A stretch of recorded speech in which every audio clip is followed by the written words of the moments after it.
I've been personally 15 years in this industry, and I don't recall any time of the last 15 years where there's been more uncertainty, there's been more volatility.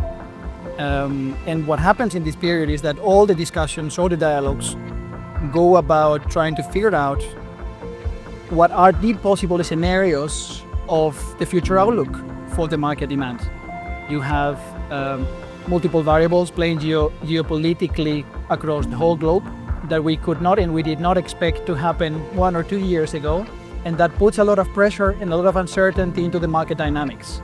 How do we react to market dynamics? How do we react to what is pretty evidently the energy system and the energy market transforming itself into a new form and into a new structure with the incoming presence of batteries, with incoming presence of much more concentrated focus on energy independence in the multiple countries that affect supply chain, that affect our ability to respond in multiple parts of the world.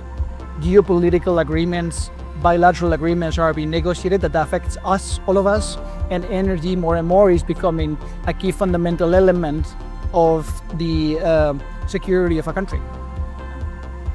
Naturally, that's like the big level, big picture. How that affects us ourselves downstream is what we've been discussing the whole day. Is how do we see Brazil market outlook? How do we see the US continuing despite the Trump administration not necessarily being in super favor of our industry? How do we see India? How do we see Europe? How do we see our competition? How do we see the implementation of battery energy systems making a very strong appearance into the marketplace? All the discussions are about trying to figure out, trying to understand each other's perspectives, because we need to start from a very simple point of view that we all have fragmented information.